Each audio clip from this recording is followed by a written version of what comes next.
এইটা আমার হাতে হচ্ছে জেলিফিশ। ইংল্যান্ড সাউথ এন্ড বিচে আমরা সবাই গিয়েছিলাম। যাওয়ার পরে হঠাৎ করে বড় একটা জেলিফিশ আমার পাশে আসে। আমি সাঁতার কাটতে যাই, তখন জেলিফিশটা আমার পাশে আসে।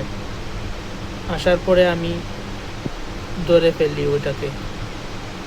ধরে অনেক সময় হাতে রাখছি, প্রায় 30 মিনিট হবে, হাফ অ্যান আওয়ার 30 মিনিট ওইটাকে নিয়ে হাঁটছি। হাঁটার পরে অনেক ছবি টবি তুললাম। অনেক লোক জড়িত হয়ে গেছিল এই জেলিফিশ দেখার জন্য। ইংল্যান্ড জেলিফিশ তো সচরাচর সবাই দেখে না, যারা আছে ওরা তো দেখে না, এর জন্য হঠাৎ দেখে অনেক মানুষ জড়িত হয়েছিল। অনেকে ছবি টবি তুলছে। তোলার পরে আমি ভাবলাম যে ওইটার এখন ছেড়ে দিই সাগরের মধ্যে আবার।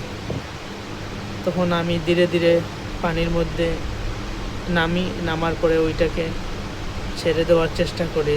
যখন পানির মধ্যে ওর আবার ছাড়তে গিয়ে দেখা যায় সাথে সাথে ও যেমন কাঁপুনি দিয়ে উঠছিল জেলিফিশটা।